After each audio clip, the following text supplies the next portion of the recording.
All right, hello and welcome back to all of our loyal CONNEXT friends. And for those of us joining for the first time, we're so glad that you are joining us today. It is 11 a.m. here on the Pacific Coast, so we're going to go ahead and get started. For those of you who are just signing on, please give us a quick shout out in the Q&A box. Just let us know that you have a good connection. While you're doing that, I'm just going to take care of a couple instructions and housekeeping items. My name is Taylor Husk, and I'm going to be your host today. So welcome. We're so happy you're joining us. We're scheduled for 60 minutes of content, and we're going to try to do 10 to 15 minutes of Q&A at the end. You will have the opportunity at the end to ask Dr. Kutsch your questions, so please do not be shy. Go ahead and type those in that Q&A box, and we will try to get those addressed. So those will remain on the screen, so type them at any time. If you have any technical issues, let us know there as well. We are having some people working in the background to make sure that you have a great experience. We will be sending the recordings of today's meeting later today via email with CE information, and we will be posting the recording in the Facebook group. Once you do complete the quiz and the evaluation, the CE certificates will be sent within 1 to 2 weeks. So go ahead and look out for those in your email. All right. So today we're very excited to host one of our own speakers, Dr. Kim Kutsch, the founder of CaryFree. If you've attended any of the previous CONNEXT courses, you're probably familiar with him already. He's made guest appearances on most of the sessions. Besides being an incredible human being with many talents, Dr. Kutsch has been instrumental in the dental community, transforming the way we approach and treat dental caries. He's had a lifelong mission to help dental offices improve the lives of our patients by giving patients an opportunity to be cavity-free. We're lucky to have him as our resident caries risk management expert. He's newly retired from private practice. After 40-plus years, he's managed to stay extra busy. He continues publishing papers in journals. He acts as scientific advisor on dental caries for the prestigious Kutsch Center in Seattle, and he's scientific reviewer for multiple journals, including JADA, Compendium, and Inside Dentistry. I know our listeners are very excited for today's course, so I won't hold back any longer. Dr. Kutsch, the stage is yours. Thank you. Hey, thank you so much, Taylor. Everybody hear me okay? Does it sound okay? Yep, everything sounds great on our end. Okay, perfect. Well, I just want to welcome everybody here today, and I'm going to go through a lot of topics. I think this is such an evolving situation with dental practice and where we're headed, and it's changing almost kind of on a daily basis. My presentation changed as late as yesterday, so I'm trying to bring you some of the best scientific data that we have, and I really want to address, we're all looking at going back to practice either tomorrow, in the case of the state of Oregon, or maybe as late as June, middle of June, but somewhere in the next 6 weeks, we need to address how do we go back to practice, and we're going back to a different world than we left like 6-8 weeks ago. It's sometimes it's hard to get your brain around. I know it seems like we're in the twilight zone here. I'm looking out my window and it's a beautiful spring day and sunny and everything looks so normal, and yet what's going on outside is so abnormal in our world right now that it's kind of difficult for us to understand. But I'm probably going to make you a little bit uncomfortable in the first part of this presentation, but I want to share the science with you, and then I hope by the end that I've made you comfortable. But I think we need to be honest and look at the available evidence that we have and figure out, where we're headed. So we're going to talk about a lot of topics. If you haven't seen this just came out this last week from the ADA, and we can get that. If you're not an ADA member, I'm sure that they're going to, break precedence and share this with every practitioner in the country. But it's a guide on how to go back to work and the things that we need to think about. And there's a sample letter to patients and, how you pre-appoint and the screening and, all of kind of a checklist for you to look at. And it's a lot of it's common sense, and I don't think there's anything ground shaking there other than they've offered a couple of things like checking your own temperature and your team's temperature every day and maintaining a log. And so they have the log there that you can download and whatever. And so they have some recommendations. I think it's good. I think everybody needs to read that. Another guidance that you're going to have is from your state and your state governor. And this has been a little challenging for us in the People's Republic of Oregon here.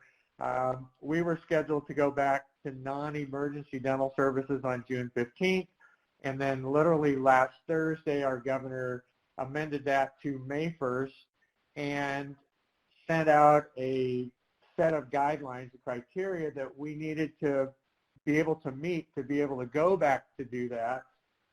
And then Tuesday amended that and said, we don't know what the guidelines are, but you're going to have to follow them, and we'll have them hopefully by May 1st. So I've been waiting for the Oregon Health Authority to send those out. Today is the 30th, and I haven't seen a new set of guidelines. So what we had prior from Thursday until Tuesday was that we need to have adequate PPE on hand in our practices, and by definition, they defined that as 14 days worth. You want to start slow, and I don't think that's going to be a challenge. Patients are going to be reluctant to come back to your practice. They're reluctant to go to a restaurant. They're scared. I mean, there's a level of anxiety that I haven't seen in our community since 9/11, and it's actually, I think it's even greater anxiety than then. But so, you know, that's the situation that we're in. So I think, you know, be patient with your patients, because I think, you know, we need to create a level of comfort for people and security for ourselves and our teams and our patients as well. So you want to prioritize your procedures, you want to maintain social distancing, use barriers, I mean, all of those, and screen the patients. That's the one thing I was going to say. The ADA also had a list of screening questions for every patient, and we'll talk about that in just a little bit. And, you know, obviously pre-screen them for COVID symptoms. I want to talk about this for a second, because I've found this study, and it should kind of make us all uncomfortable. This was published in 2017 in Business Insider, and it was a study that they looked at 974 jobs in the United States, and they looked at 125,000 workers. The highest risk job for your health in the United States, number one out of 974 jobs was dental hygiene. Number two was general dentistry. Number three was the veterinary field. Number four was dental lab technicians. And number five, which I didn't pick that up until I reread the article, is because I was looking at the top three. Number five was dental assistants. And our risk comes from being exposed to infectious diseases and contaminants, radiation, and then long periods of sitting.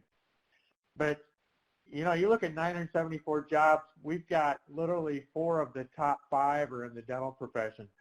So that's something that we need to, you know, I think be aware of and take seriously. And then this study was published by the CDC back in 2015, and dental professionals are 23 times more likely to contract and die from a rare lung disease, you know, idiopathic pulmonary fibrosis. So that risk of those aerosols, and literally I breathed those aerosols for 44 years. And I remember going through the HIV epidemic in the mid-'80s. Prior to then, we didn't wear masks and gloves unless you were doing oral surgery. And so, you know, we practiced every day with, you know, without a mask and gloves. You wash your hands and you went to work on a patient. I can't imagine any of us, that changed in the mid-'80s. And I can't imagine anybody today would even think about working on a patient without a mask and gloves. So, you know, that changed, but at the same point in time, we're still breathing that aerosol and have been. And you know, and nobody died in dentistry, so you kind of, HIV turned out to be not as infectious or transmissible through like dental treatment as we were worried about. And so, you know, we all kind of got complacent again. It's like, well, it's a great profession and it's safe and we help people and we love it. But we need to, I think it's time for us to up our game. I think this has kind of been a wake-up call for us as a profession. So, you know, listen to Dr. Fauci and I'm sure, and Dr. Burke, I'm sure you guys have all been watching this every day. But, you know, the thing that we really need to do is protect ourselves. You need to protect yourself as a professional and your family. You need to protect your team. You need to protect your patients. You got to think about this from a business standpoint. I mean, the government's not going to send us a paycheck for forever for free for not working. And we want to get back to work. I mean, I want to be engaged in life again. I'm sick of being at home. And you want to help people feel confident and comfortable again. And I think that's going to be one of our biggest challenges. But it's going to be a brave new world. This was a paper that was published just this year in the Journal of Dental Research. You know, and the thing about dentistry is, and a lot of these studies, literally that I'm going to share with you today, were published in March and April of this year, and they're addressing COVID-19 specifically. And if you go to PubMed and type in dentistry and COVID-19, there's several hundred papers that have been published specifically in the last couple of months. I mean, it's amazing. But anyway, that aside, you know, the biggest challenge we've got is protective measures, and we're dealing with aerosols. We more so than anybody in terms of biological aerosols, it's us. And our current protocols, what we're doing right now, PPEs, that are clearly, the evidence shows, are not enough. So we need to up our game. This was published in the Cochrane Report. You know, the Cochrane database do systematic reviews and a meta-analysis of all the available data. They're probably our best unbiased source for scientific evidence. And, you know, their bottom line was, we don't know. The bottom line is they found low to very low certainty evidence that covering more of your body leads to better protection in terms of stopping the transmission or you being, you know, infected with a respiratory type illness from a patient, but at the cost of, it's harder to breathe through an N95 mask. It's harder to, the more you cover, the more, you know, if you're working inside of one of those spacesuits, it's hard to do dentistry. So, you know, at that risk, and there really is not a lot of evidence to indicate that that's a huge benefit anyway. So the PPE protocol is a little uncertain, and I think we're going to have to get comfortable with a little uncertainty for the next 5-6 months as we go back to practice and we're back engaging with patients. Our world is going to change. These studies, there's going to be more studies. We need more studies, and I can assure you that these studies are going to be done because this is something that we need. Also, there's OSHA put out this guideline for returning to work in the workplaces, and I would encourage you. There's not a lot in there that is specific to dentistry, but you know, they just talk about increasing your ventilation and high efficiency air filters in your HVACs and physical barriers, the spit screens at your desk, and obviously we're not going to do drive-through dentistry, but we're going to do some teledentistry, and we're going to screen people and then try and, you know, manage and control the aerosols as well as we can. But those are available. So you got OSHA, you got the ADA, you got CDC guidelines, you're going to have your state guidelines, and some of that information is going to be a little it's going to be confusing, but we've got to pull it together and make the best sense out of it that we can. So new protocols that I see that you're going to want to use in your office are you're going to want to check your and your team's temperature every morning. And you're going to want to, the ADA recommends it, so we're going to be held to that standard. So download the log and start checking everybody. You need a scanning thermometer. Check everybody every day. Patients, you know, might want to wear their own mask into the office. I see a lot of complacency in public right now. You know, 10, 15% of people wearing masks. It seems in Oregon more and more people are not wearing masks. And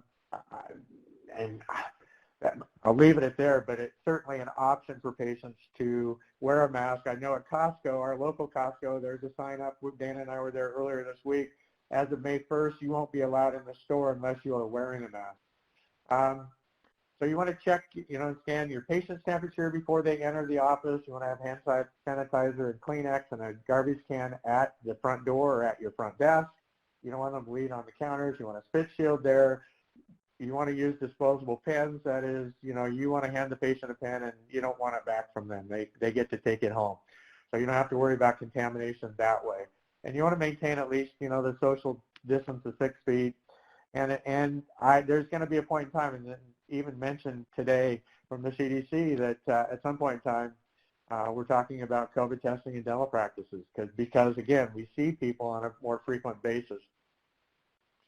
And then this article was published in the Journal of Endodontics just this month, and talking about, again, we need to talk about patient management protocol. We're going to be exposed, and we need to create new protocols to make sure that we manage that. And one of those is patient screening. And so teledentistry and patient screening, when we call our patients to kind of reschedule and get them back into practice, we need to ask them some specific questions.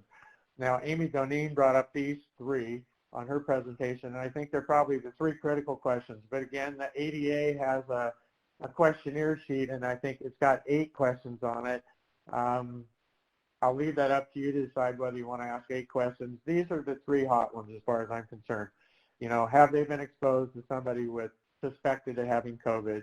Have they traveled recently to a high-risk area? We're talking, you know, New York City, Detroit, New Orleans, any place that there's a large outbreak in number. Have they traveled there recently? And then do they have any presence of any symptoms themselves, specifically a fever or cough? Now, we're learning that there's more symptoms, obviously, but these are the 2 big ones.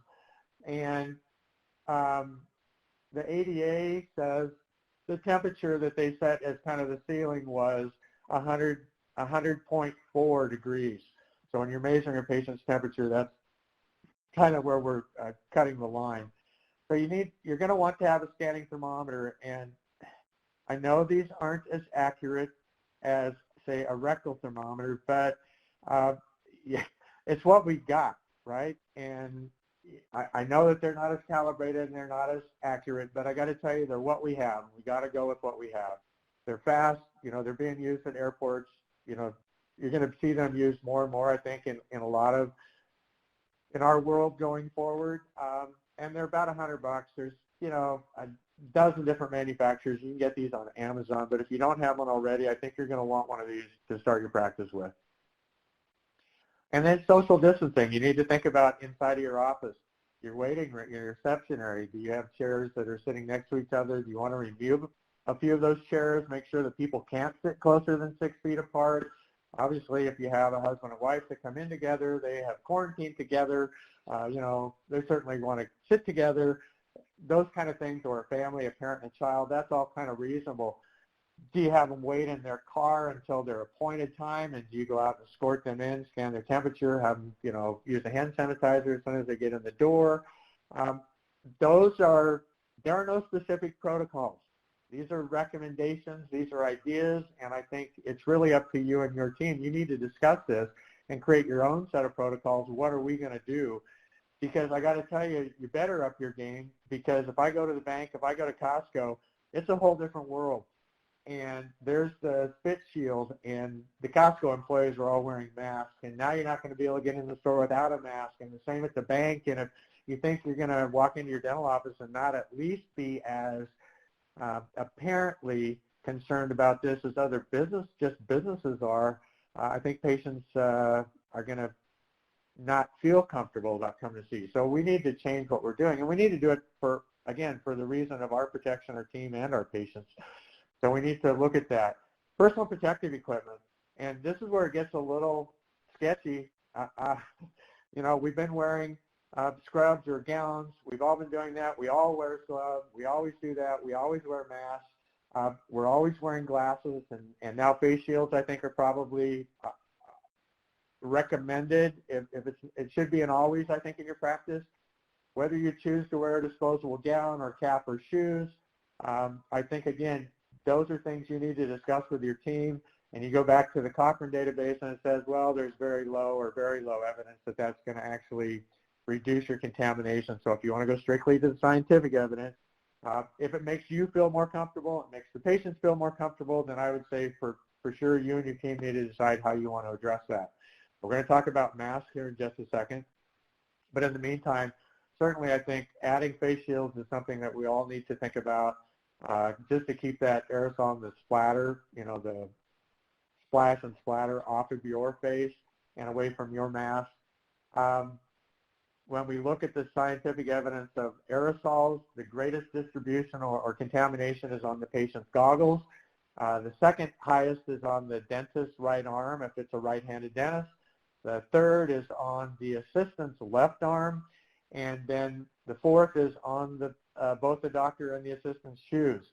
So it settles, those aerosols settle down, from gravity. So that's where our greatest contamination is. So you want to make sure you're wearing long sleeves and with your gloves, and you may want to use shoe coverings, or you may want to have a pair of shoes that you wear only, that are contaminated, you wear only at work, and you change before you go home. You may want to change into scrubs at work and not wear those same clothes home. But again, those are all things that you and your team need to discuss in terms of your protocol.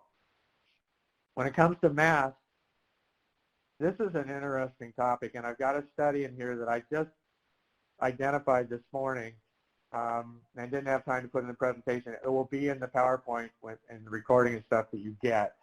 But this is a question in my mind. Are N95 masks, we're all hung up on this N95, we can't get them, we got to have N95s, but that's the best protection, we got to have an N95 mask. And when you look at the data on it, I don't think so. I'll be honest with you, if you look at these N95s and you look at the criteria, the CDC guidelines, they're recommended for patients suspected of COVID, that is recommended by the CDC. But when you look at down here on particle filtration efficiency, they're 95% or better. When you go to a level 3 surgical mask, they're equally as good on bacterial filtration, and you know what? I'm not worried about bacteria. None of us here today on this conversation care about bacteria in the aerosol. I'm worried about particles, and I'm worried about virus particles. And you look at the 95, it's only 95% efficient. It's very efficient against heavy splatter and liquids. But you get to a level 3 mask, and it's 98% or better efficiency against particle filtration, which is what I'm most concerned about right at the moment. So I'm just sharing this information with you, and then I found this study. It was published lo and behold, in 2018, May of 2016 in the Canadian Medical Association Journal. It was a systematic review and meta-analysis looking at N95 masks, comparing them to surgical level masks, and were they better at stopping the transmission of respiratory illnesses. They included 31 studies that were random controlled trials, some of them were cohort studies, and the conclusion was there was insufficient evidence to indicate that an N95 mask was any better than a level 3 mask for the stopping of the transmission of respiratory diseases. So number one, if you don't have N95 masks, I think you can feel a lot more comfortable using a level 3 along with a face shield and not panic on the fact that you don't have the N95 because they're in short supply. And I'm not sure you want to use them anyway. When I look at this data, I'm just sharing the data with you. So if you want to reuse your N95 mask, you can do that. I know a number of practices right at the moment, they're wearing a surgical mask over the N95 so that it keeps them from getting blood and splatter and stuff on them. You can disinfect them at the end of the day and reuse them. That's not recommended by the CDC. However, they then qualify that by saying, but under these situations where they're in short supply, it's allowable. But there's only 3 acceptable ways to do that. 1 is with the Battelle hydrogen peroxide vapor, 2 is in a moist heat autoclave, and 3 is with UV light. So probably the best way if you're going to do this is with UV light or disinfection sterilization. You can do that at the end of the day. It's going to take 10 to 20 minutes. You can buy these units on, again, little UV sterilization units on Amazon for anywhere from around $200. Anyway, the CDC guidelines, there's the link for that, so you can check that out. Aerosols, and this is a big topic in dentistry. This is what puts us at greater risk than anybody else. And it comes from, the air water syringe, which a lot of us don't stop to think about, but the minute, when you hit the water button, you get water. And okay, that creates splatter. You hit the air and the water, and you've created an aerosol. You've got the high-speed handpiece, you have the ultrasonic scaler, and I need to add these to this list. A ProfiJet, air abrasion, and a water laser. If you're using a hard tissue laser that has a water spray, you're creating an air. That's how they work. It creates an aerosol. And then the ultrasonic cleaner in your disinfection lab, sterilization lab area, we all use ultrasonic cleaners to treat our instruments. Those create an aerosol. So the one thing I think you want to make sure you do there is put the lid on it when you turn it on. So these are the things in our office that create an aerosol. If we look at aerosols, this study goes back to 1969. It's like we've known this. Doug Young presented this. Jeremy Horst had shared this information within the study. And, you know, sneezing, coughing, spitting, talking, you know, we produce an aerosol like when we do that. It was interesting to me, if you look on the left-hand column at the bottom, brushing the teeth was literally created the largest aerosol. I mean, significantly greater, just creating an aerosol by brushing your teeth. But there's a lot of ways that we are just creating aerosols, but as humans. But when you pick up a high-speed handpiece, or you pick up an ultrasonic, or you pick up an air water syringe, we're creating a serious aerosol. This study was published in JADA in 2004, and it's a pretty good reference in terms of aerosols in dentistry. And they looked at diseases that are known to be spread by droplets. And I mean, you know, tuberculosis, influenza, Legionnaire's disease, SARS. So we're looking at these respiratory illnesses. We know that occurs. And then dental devices, they talk about, again, what I just mentioned to you, all of those same devices. And again, add the ProfiJet and the Waterlays or similar device to that. And then what do we do about it, right? So how do we control that aerosol? Well, we've been using, you know, masks, glasses, and a high volume evacuation. I mean, that's kind of our protocol. And we wear, you know, either scrubs or a gown or something, but we're breathing that. The bottom line is we're breathing that aerosol like all the time. And so they talk about, you know, what can we do to control that? And let me back up for just a second. So what can you do to control that? In the paper they talk about, you know, the barrier protection, and then they talk about a pre-procedural rinse, either with chlorhexidine or some other antimicrobial agent. And then they talk about having some kind of high efficient air filtration system, and we're going to go into that in detail as well. So, you know, when we talk about the greatest risk for the hygienist is using that ultrasonic handpiece, which I know that, you know, we use frequently. In this study, they put 2 auger plates, one in the center of the operatory 20 minutes before the procedure. They put the other one 40 centimeters away from the patient's chest during the treatment. And that's 16 inches. And I want you to stop and think about this for a second. You're creating this aerosol in the patient's mouth. What is 16 inches away from the patient's mouth? Your mouth. We all work at about a distance of 16 to 18 inches. So that aerosol is 16 inches. And they were using bacteria, strep and staphylococcus, and they demonstrated that that actually was a good model to study this with as efficiency. But there were significantly increased counts on both of those auger plates after treatment. So we know that the ultrasonic aerosol creates an issue. We know that we can help control that with high volume evacuation. There are items like the Isolite. There's enhanced HVEs that you can use. Some come with a mirror. Anything that you can do to improve your evacuation in the mouth and control the aerosol before it even leaves the mouth is certainly, I think, we need to examine and look at. And again, just reducing our exposure, trying to reduce that aerosol and manage that air and water as best we can. And then this was a study, and here we go again, and this was looking at particulate matter under the size of 1 micron. Now, viruses are 0.1 to 0.3 microns, and the conclusion of this study, and this was published in November of 2019, concluded that a high volume evacuation and an N95 mask didn't cut it. So it's like, if we're worried about that, we need to up our game here. You know, there was limited particulate removal with N95 masks and an HVE. Now, I included this study. This one was just published 2 years ago, but I thought it was interesting. If you have a caries screen meter, which we use the ATP swabs to measure bacterial load in the mouth on patients for dental caries, they actually use their ATP swabs in the operatory to look at contamination during different procedures. They use it as the study technology. I just threw that out there. You know, if you want to do some in-office testing on your own, you have a caries screen meter. That's one way to test it yourself. So I just thought it was an interesting approach.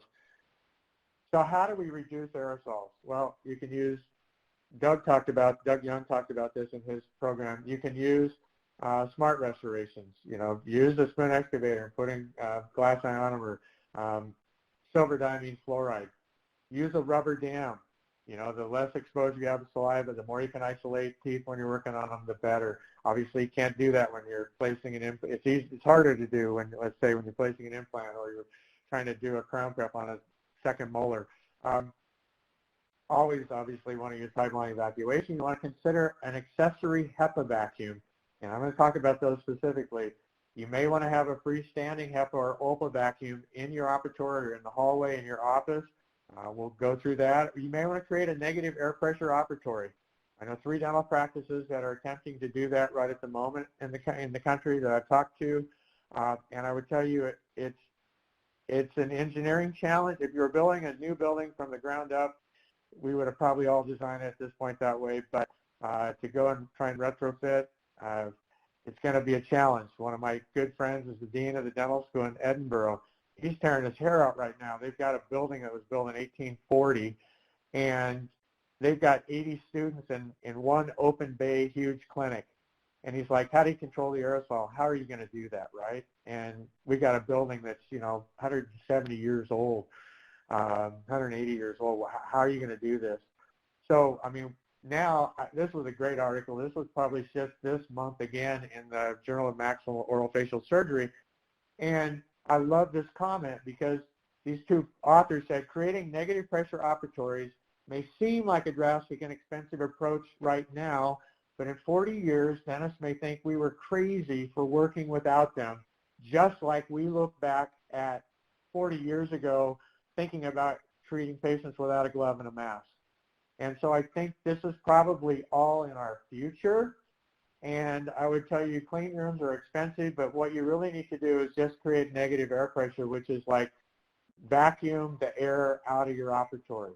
I mean, you just want to get it out of there, and then you need to run it through a series of filtration or disinfectant and then recirculate it into your office. So that's kind of the process for that. So that's something I think we're going to be looking at some point in time. These extra oral vacuums, I don't think we're going to be able to get away from this. I think it's important. I think it's, if you want to have an accessory HEPA vacuum or OPAL vacuum system, either it's freestanding in your operatory or freestanding in your hallway, I think that's an excellent idea. But that doesn't capture and control that aerosol, and you're 16 inches from that source of that aerosol. So if it's sitting in the corner of your operatory, that's a feel-good thing, and it does reduce the overall content in the air in the operatory, but I'm talking about your breathing zone. And so the only way to control that is with a strong extraoral vacuum, and these studies have been around. I built these back in the 1990s for air brazing, so these are not new to me. I still have some of these units that we have in my offices. So these work, and they're efficient, they're effective. I need to talk to you about them in a little more detail because they need to be calibrated. But this is a one approach, and I think the best approach to get these to get the aerosol away from you. The faster you can capture and control it, the safer you, your assistant, your dental hygienist, the safer everybody in the practice is going to be, literally. So again, this is a study from 2001. Again, they were looking at, I think they used bacteria in this procedure, but again, they were highly effective in terms of controlling the aerosol. This is the unit I manufactured. This is a created clean air unit I manufactured in 1995. And, while we have to recognize that no preventive measure is 100% effective, the better that we capture and control these aerosols at the source, I think the safer that we're all going to be. So this is something I think this is going to be, with us. This is going to be a standard of practice for us going forward. And then again, in another study, and this was published in 2001, they looked at pre-procedural rinses, which is one of the main topics today, and we're going to get there. The pre-procedural rinse, along with these extraoral vacuums, are some of the best preventive measures that we've got, to add to what we are currently doing. So let's talk about HEPA vacuums. And I've been fielding, I can't tell you how many phone calls and emails from people who are trying to sort through this. And when you get into it, it's pretty confusing. But a HEPA vacuum is a HEPA vacuum, but it's not all HEPA vacuums are the same. And the use of HEPA vacuums is not all the same. So HEPA stands for high efficiency particulate air. They remove particles. They're 99.97% efficient of removing particles down to 0.3 microns. And that's great. The problem that we've got is that most viruses are below that. They're in the 0.1 to 0.3 micron particle size. Well, the good news is that's where they're least efficient, and as you get smaller than 0.3, they become more and more efficient again, but it's no longer dependent upon the MERV rating or the H rating of the filter. It's no longer about the quality of the filter. It's about the velocity of the air going through the filter to capture those virus particles. So the quality of the filter determines its efficiency down to 0.3 microns. From there down, it's all about air velocity. And so don't get hung up on the MERV rating or the MERV is for HVAC systems. The H ratings, H10 to 14 is the quality of the true HEPA quality vacuum filter. But again, at that point, unless you got the right velocity, you're not going to capture those virus particles. And here's a sample of a bunch of these virus particles. And we're talking about the SARS virus up there in the right-hand corner is 120 nanometers, which is 0.12 microns.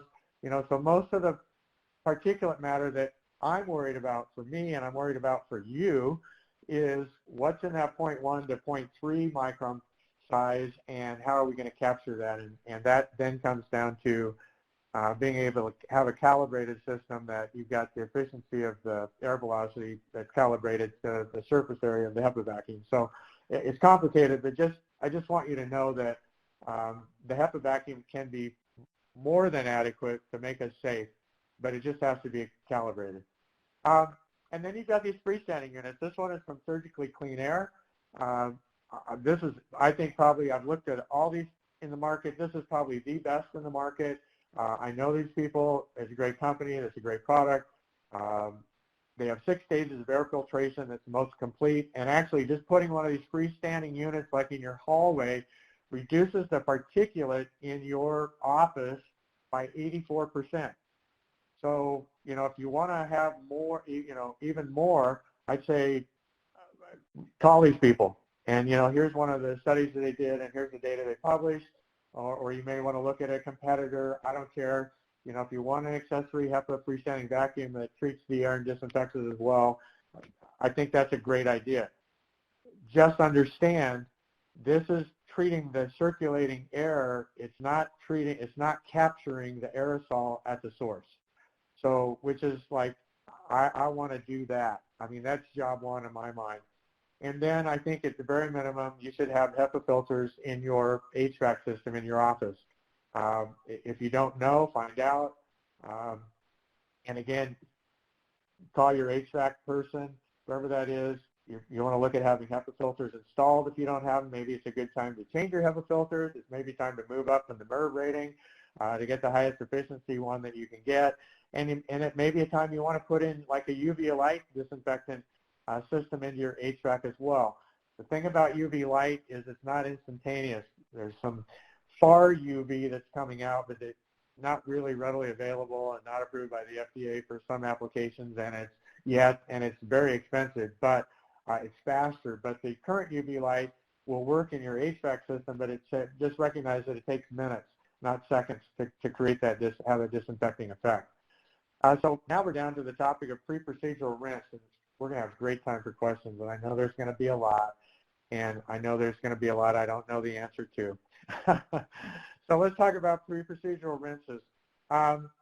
This is a study that dates back to 1976, and I was in dental school in 1976, so that's how old I am. So chlorhexidine, here they compared chlorhexidine and compared it to povidone iodine. I think that's why this kid is making the look on his face that he is. If you've ever rinsed with povidone iodine, you know what that tastes like and you know what that looks like, particularly in kids, because I did that back in 2001. And, just recognize the fact that it does reduce the bacterial load. by doing a pre-procedural rinse. So this data goes back, what is that, like 45 years. In this study then, this came out in 1995 in JADA, and here they compared chlorhexidine, essential oils, we're talking Listerine, and water, and found that, again, it significantly was more effective, chlorhexidine was, than the other two, but again, it was something that demonstrated that there was some efficacy at using a pre-procedural rinse, antimicrobial rinse, to help reduce the contamination in the air, in the patient's saliva, in the aerosol, and then on all the surfaces in your operatory. So pre-procedural rinses such as a mouth rinse with chlorhexidine, this was that paper from back in 2004 in JADA. Again, that was one of the recommendations that they had. So what pre-procedural rinse are you going to use?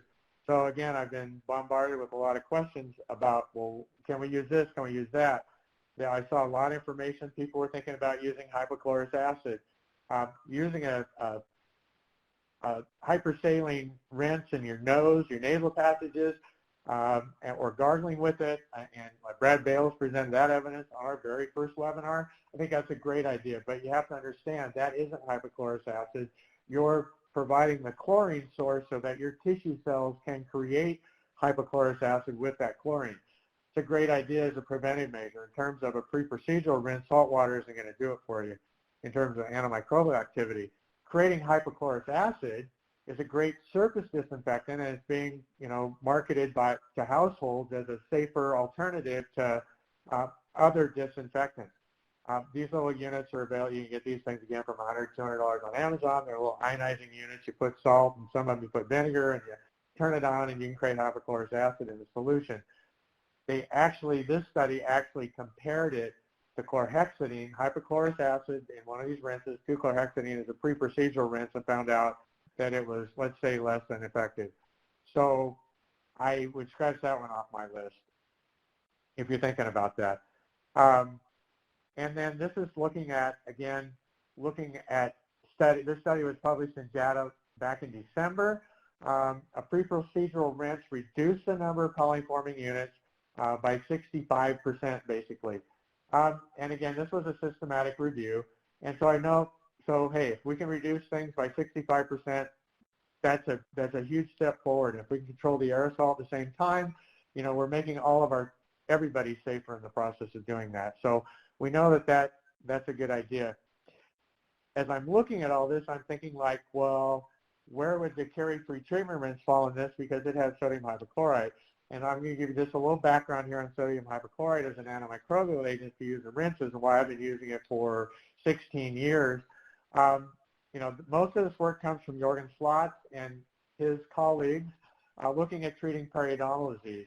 And so this is one of his first papers, 0.1 to 0.5% sodium hypochlorite. It's great for patient self-care. It has a broader spectrum. It produces fewer adverse effects. It doesn't create persistent bacteria or adverse host reactions. It's safe, and we've been using it for 100 years, literally, in dentistry. So it has a broad spectrum of microbial action. We know that it's effective against bacteria, fungi, and viruses. It's safe. We've been using it everywhere that you can think of for disinfectant. So sodium hypochlorite, we know, is a safe antimicrobial agent.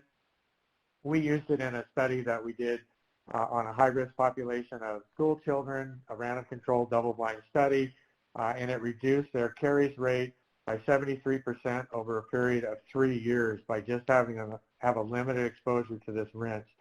So we know that it's effective as an antimicrobial agent in the mouth and reducing dental caries. And again, this is another one from Jorgen Slotz's group. This was published in 2013. And again, just talking about decreases dental plaque levels, and it's recommended for long-term use. The other thing we know about sodium hypochlorite that's unique in terms of some of these antimicrobial agents is that it actually dissolves protein. So some of these studies, previous studies that looked at it, were looking in the saliva, but were making the caveat that but wasn't affecting the bacterial load in the biofilm because they couldn't penetrate the biofilm, but they were studying the saliva and whatever was on, it didn't affect per se what was on the teeth. And we know that sodium hypochlorite actually helps dissolve that biofilm and dissolves proteins, as inactivates virus particles as well. So so that's one more advantage that sodium hypochlorite has. We know that it dissolves biofilm. I threw this out. I thought this was really interesting. This was a study that was just published this year earlier, and they were looking at remineralization effects, and I think you'll find this interesting. But we look at remineralization on teeth, and we do all these in vitro models, and there's never any biofilm on the teeth in the model design, the study design, or almost never, I should say. So they used bovine serum albumin, and they put protein to coat the teeth with prior to using rinses, pre-rinses, and then remineralization. What they found was when they did a pre-rinse with sodium hypochlorite, it dramatically improved the uptake and remineralization, and it basically degraded and, got rid of the interference from the bovine serum albumin. So I think in terms of biofilm on the teeth, it increased the remineralization, and again, I think that's an advantage for looking at sodium hypochlorite. So, is it effective? What studies do we have to indicate whether or not it's effective specifically against the coronavirus? And in this study, came out, and this is published in the Journal of Hospital Infectious in March of 2020 here. They looked at 22 studies looking at the human coronaviruses and looking at they can persist on surfaces for up to 9 days, like metal and glass and plastic, but they can efficiently be inactivated by 62 to 71% ethanol, a 0.5% hydrogen peroxide, or a 0.1% sodium hypochlorite within 1 minute. Well, the concentration in the treatment rinse is the CTX4 rinse is 0.2% sodium hypochlorite. So I feel confident that it's going to disinfect it, in less than a minute. Typically, we recommend a minute. I think probably 30 seconds is adequate. So we know that it's effective against the COVID-19. This is a study, again, that was published in March of this year. And again, looking at SARS and MERS, and the researchers, the experts were confident that 70% ethanol and 0.1% sodium hypochlorite should inactivate this virus. So again, 1.1% sodium hypochlorite. This was a study that we don't have any studies looking specifically at COVID-19 and using a sodium hypochlorite mouth rinse. We don't have that specific study. I think you'll probably see one of those in the future, but we don't have that right now. So we're having to extrapolate what we know about sodium hypochlorite and what we know about this virus and use of sodium hypochlorite against it in other applications. This was in hand washing, so we're talking about washing your hands. Compared 1% soap powder, 0.05 active chlorine, and 0.25% active chlorine from sodium hypochlorite. And what they found was that 0.25% sodium hypochlorite killed 99.98% of the virus from the hands.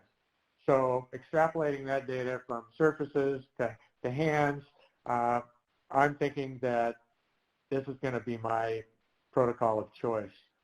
And then this was looking at hypochlorous acid in Bacon solution, and it doesn't have the tissue damage that, say, carbolic acid or iodine does in terms of living cells, or it doesn't lose its potency in the presence of blood serum.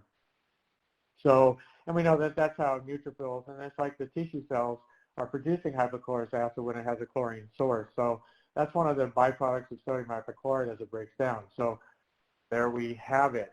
So should we be using a pre-procedural rinse with patients? Yes, we should. I think the scientific evidence is clear, whether you choose to use molecular iodine or hypochlorous acid or chlorhexidine or sodium hypochlorite, or this CTX4 treatment rinse. I think, again, that's going to be one of those things up for you to decide. But I certainly think this is going to be a new standard of practice that we all need to examine because the scientific evidence strongly supports doing it. The other protocol that I think, on top of everything else that we've talked about today, patient management and this and that, is really management of aerosols. And I think that the best way to manage these aerosols to protect ourselves is a pre-procedural rinse, number one, and number two, having an extra oral HEPA vacuum at the source to capture and control that aerosol so it's not in your breathing space. And then beyond that, have an environmental HEPA or ULPA filter system like the Surgically Clean Air, having it in your HVAC system. I think those are, again, decisions you need to make. At the very minimum, I think you want a HEPA filter in your HVAC. So I know I presented a lot of data today. I talk fast, and I know there's a lot of uncertainty, and I know that some of these things that I presented to you today should make you feel very uncomfortable, but I also hope that when we look, and I shared all the scientific evidence and data, that I feel very comfortable going back to clinical practice. And I think you should as well. Again, we do need to screen patients and go through that, make sure that we have healthy patients to begin with. But at the same point in time, I think with all of these precautions and this kind of upping our game in terms of protecting ourselves from these respiratory infections, I think that we can be safe and practice dentistry and go back to what we do and what we love and help people as a result of it. So I hope you found this interesting. I hope it was helpful. I know there are some holes in it. We didn't talk about every topic, but I tried to provide kind of an overview of I think the critical things you need to consider as you start going back to dental practice, whether that's tomorrow or sometime between now and June 15th. So Taylor, wow. I'm happy. Wow, indeed. That was a lot of fantastic information. Thank you so much, Dr. Kutsch. I'm sure we have a bazillion questions. Yes, I was just going to say that. We have a lot of people who have been typing lots of questions. So I'm going to start out with Beth's question, and she asked, how many times is it acceptable to reuse the N95 mask? And that's a great question, and I have not seen any data on it. So I would say you could, the one thing I heard was 20. You could disinfect it 20 times. Now, I don't know where that data came from. I haven't seen that data, but that's what I've heard as I've been listening to some of these programs and looking at some of this with the Battelle, the hydrogen peroxide vapor. I think once it's soiled, you need to change it, obviously. So until it's soiled, or I would probably maybe think about changing it every week. If you're working 2 or 3 or 4 days during the week, I'd probably use it for a week, disinfect it every night, and maybe change it weekly. Could you use it longer than that? Yeah, maybe. But again, I would also recommend covering it with a surgical level mask to just keep it from, and wearing a face shield just to keep it from getting soiled. Great question, Beth. Yeah, definitely. And then Judy asked, if you're in the process of designing a new office, what recommendations would you make for air filtration and controlling aerosols? Okay, so that's a great question, Judy. So if I were building a dental office from the ground up, you don't need to have a clean room in each operatory. I mean, that clean room costs you literally $80,000 per operatory. But what you need to do is just have negative air pressure. And so what that is, I would put a central, strong HEPA vacuum system, like industrial type strength, and probably moving somewhere in the neighborhood of 120 cubic feet per minute per room, per operatory.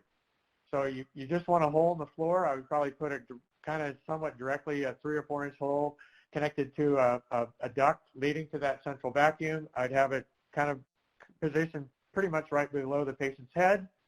And then I would have that air circulated back into a vent in the ceiling directly above the patient's head, a view, right, directly up on the ceiling. I'd have a vent, so you've got kind of, so you're creating this laminar airflow. You're sucking the air out of the operatory, and then you're reintroducing it from the ceiling, kind of pushing, like a clean room would work, pushing everything to the floor. Now, I know that one of the offices I talked to, they're putting in soft doorways, the plastic, swinging, corrugated door stuff to seal off the operatory. I don't think that's necessary. As long as you've got that flow, you don't even have to have the vent at the ceiling. If I were designing, so for anybody retrofitting, that's not something you're going to have to do. You just have to pull the air out of as soon as you create that suction, and I would ideally put in the floor closest to the aerosol that you can, you're sucking that down and out of the operatory. And it's going to suck air from the operatory, from the hallway, if you have open operatories, whatever. But you're creating negative air movement. So that's number one. I don't think, but that's not by itself is not going to be adequate because it's still not going to be strong enough. You would need basically to pull that aerosol away from your face, your breathing zone, you would need somewhere between a 64 and 120 mile per hour wind to pull that away. Well, you can't work in that environment, but you could have an extra oral vacuum right outside the patient's face, which has got that level of vacuum that's pulling the aerosol immediately out of the environment and doing a HEPA filtration. So bottom line, I think you're looking at both long term. If you want to be the safest, that's how I would design it. Another great question. I mean, if I were building a yeah, definitely. Today, that's exactly how I would do it. Okay, fantastic. Thank you. Lynn asked, is your CTX4 okay to use in my ultrasonic to aid in cutting aerosol plume? So would you want to use it in your ultrasonic?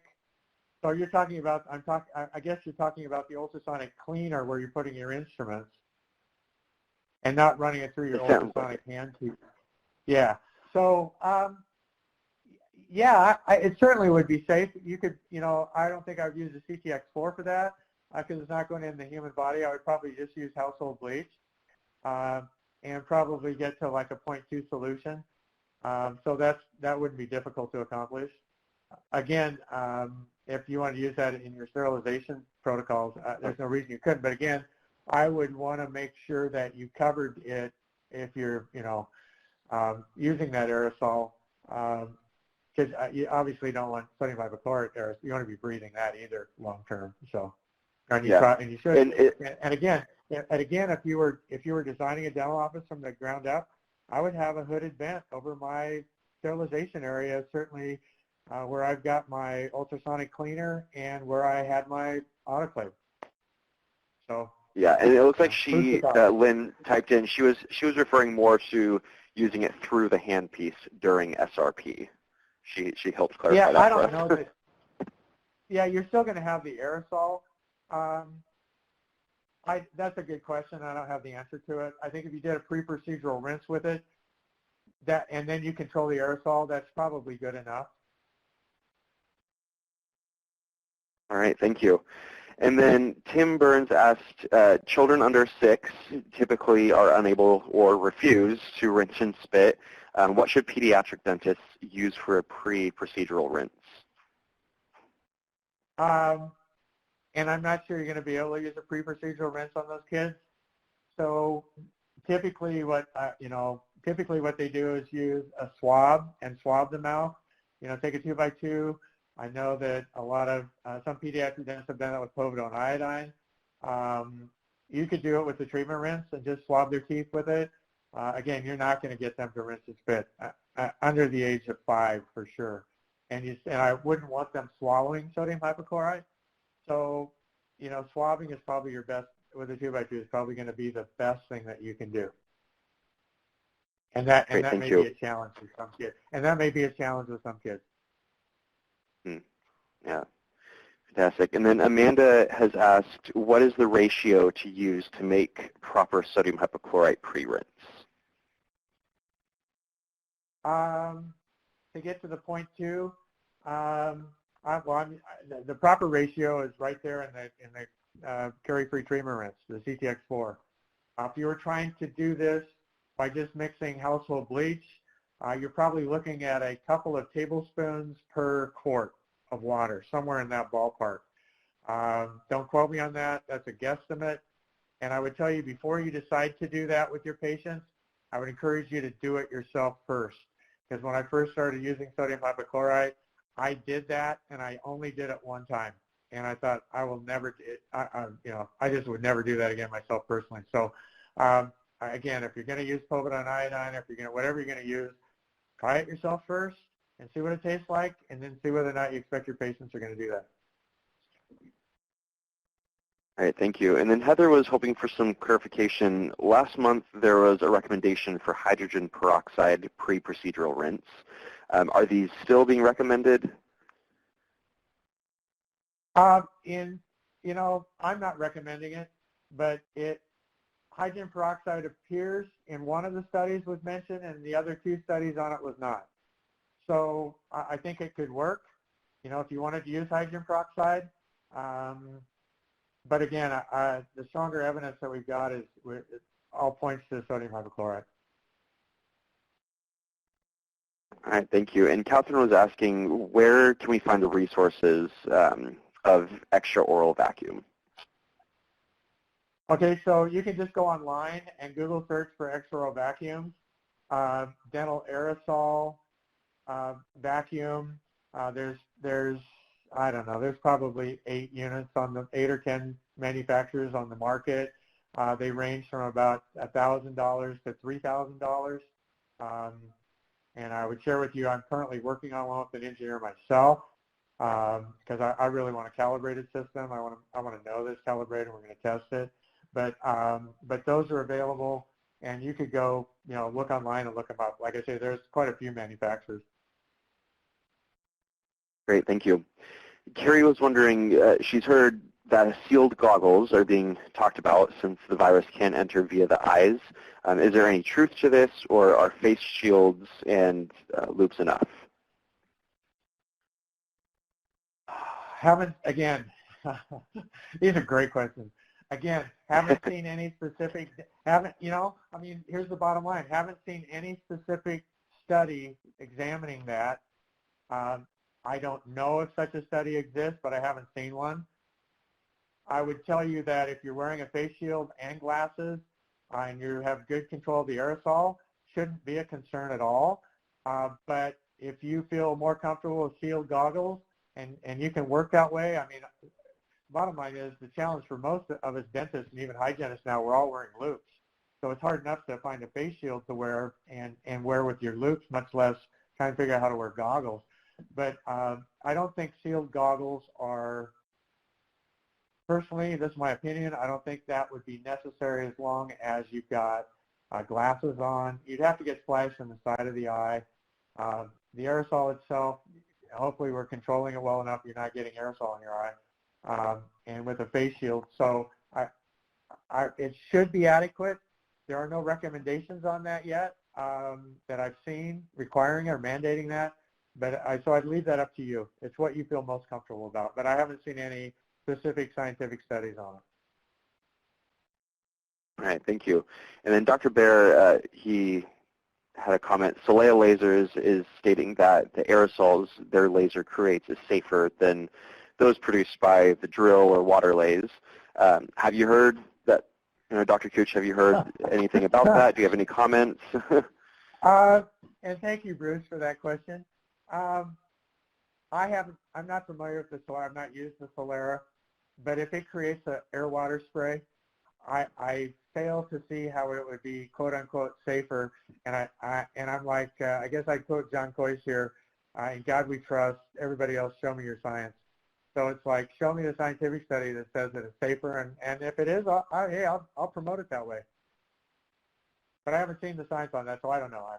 But I appreciate the comment, and I think it's just something we all need to be aware of. That lasers create aerosols as well. So whether one is safer over another one, I don't know, but it's creating an aerosol. Great question. All right. Yeah. And Geraldine Beers is asking, can you speak to the effect of ozonated water as a rinse? I cannot. Again, I haven't seen any research on that. I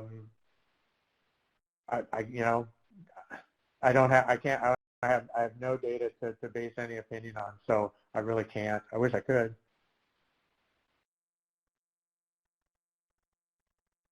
All right, and then Mary had a question. Should disposable gowns be changed for each patient? How do you recommend the disposable gowns? Yeah, if in an ideal world, yes. You're good luck getting that many gowns to be able to see 8 patients in a day. They're about $8 a piece. They're in very short supply, and I would tell you that,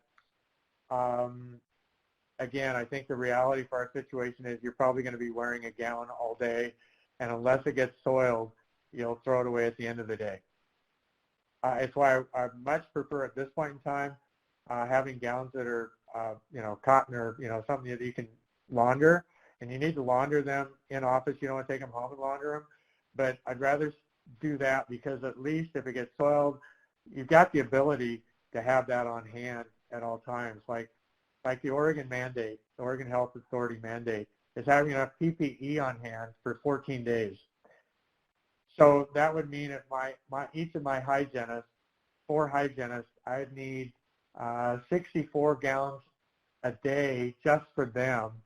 And so 14 days of that is, the math is, what is that, like 800 gallons for the next 2 weeks? I mean, that's logistically not going to happen. You know, you'd have better luck getting a ventilator in your practice than getting 800 gallons for the next 2 weeks. So, you know, it's what we have, so we have to work with what we have. So what's the most logical, what's our best evidence, and what's the best way to work around that? I appreciate the question. I think the reality is probably wearing them for an entire day, or unless they're soiled, or unless you are treating a patient that with an emergency situation that you know is positive with COVID-19 and has to be treated. If a patient is positive with COVID-19, I would hope that you would be putting off whatever elective treatment they need and not seeing them. All right, thank you so I much.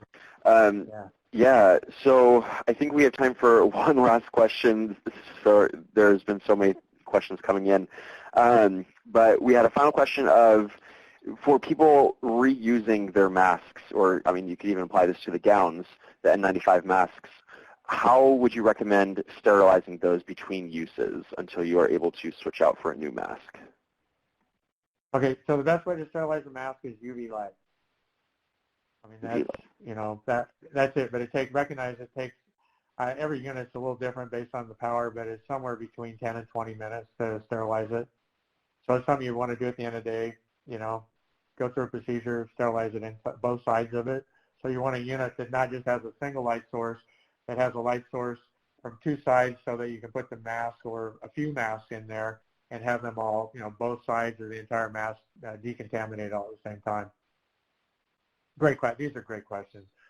And like I say, there's going to be confusion as we go forward because there's uncertainty and there's a lot of stuff that we don't know yet.